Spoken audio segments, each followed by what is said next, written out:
لاشوں پر سیاست یا لاشوں کی سیاست؟ پی ٹی آئی کے لانگ مارچ میں 26 نومبر کی رات حقیقت میں کتنے لوگ جان سے گئے؟ اس سوال کا اصل جواب پی ٹی آئی کے پاس بھی نہیں۔ پاکستان تحریک انصاف کے رہنماؤں کے متضاد بیانات نے تحریک انصاف کے دعووں پر سوالات اٹھا دیے ہیں۔ پاکستان تحریک انصاف کے رہنما شیر افضل مروت نے 2:54 پر جیو پر بتایا 12 اموات ہوئی ہیں، اور پھر 10:38 پر دنیا نیوز میں 40 اموات کا ذکر کر بیٹھے۔ مگر وزیر اعلیٰ کے پی کے علی امین گنڈا پور تو اتنے جذباتی ہوئے کہ اپنے بیان میں سینکڑوں لوگوں کی اموات کا تذکرہ کر دیا۔ لوگوں کو گولیاں ماری، ہمارے اس وقت سینکڑوں لوگ شہید کر دیے گئے۔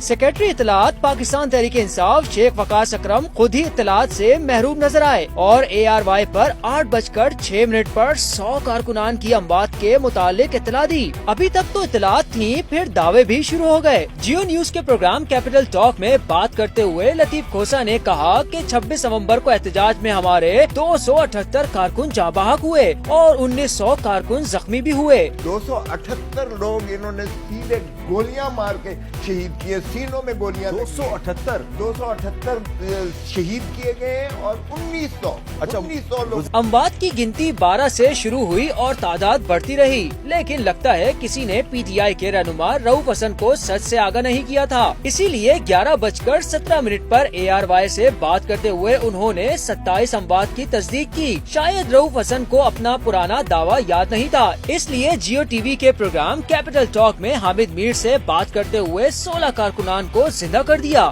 اور اموات کی تعداد 27 سے 11 ہو گئی۔ آپ کے پاس 28 اموات لوگوں نے یہ اموات نہیں ہے کہ اس میں سے 11 اموات ہیں جو کہ کنفرمڈ ہیں۔ کل ہمارے شو پہ لطیف کھوسا صاحب نے کہا 278 اموات ہوئی ہیں، تو اب آپ اور شیخ وقاص اکرم صاحب نے کہا 100 ہوئی ہیں، اب آپ کہہ رہے ہیں 11۔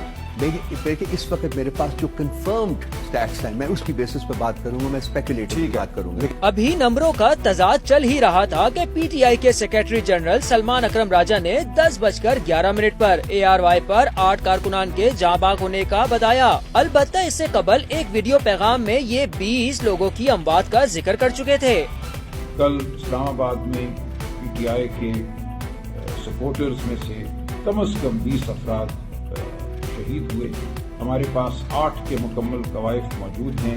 1 گھنٹے بعد 11:34 پر ایکسپریس نیوز سے بات کرتے ہوئے پی ٹی آئی کے رہنما شعیب شاہین نے اپنے دوست سلمان اکرم راجہ سے اتفاق کرتے ہوئے صرف 8 لوگوں کی جان سے جانے کی خبر دی، مگر اموات کی اصل حقیقت جیو ٹی وی کے رپورٹر اعزاز سید نے بتا دی۔ آپ یہ کہہ رہے ہیں کہ 2 ہلاکتیں پیمز میں تصدیق ہوئی اور 2 آپ کی پولی کلینک میں تصدیق ہوئی، 4 ہلاکتیں ٹوٹلی تصدیق ہوئی۔ ویسے میرے پاس 5 کا ڈیٹا تھا، لیکن آپ 2 ہاسپٹل میں 4 بتا رہے ہیں۔ ایک ہلاکت کا پولی کلینک والوں نے بتایا کہ ایک جو ہے ہمارے پاس ابھی لاش پڑی ہوئی ہے، لیکن ان کے لواحقین نہیں پہنچے، رابطہ نہیں ہو سکا، یہ وہ ہم نے ان سے پوچھا اس کا نام کیا ہے، کہاں سا، تو وہ انہوں نے شیئر نہیں کیا، تو اس لیے وہ ہم 5 ہلاکتیں جو ہیں وہ آپ تصدیق کر رہے ہیں۔ جو چیزیں کنفیوژن تھی جس میں اس میں ہم گئے نہیں ہیں۔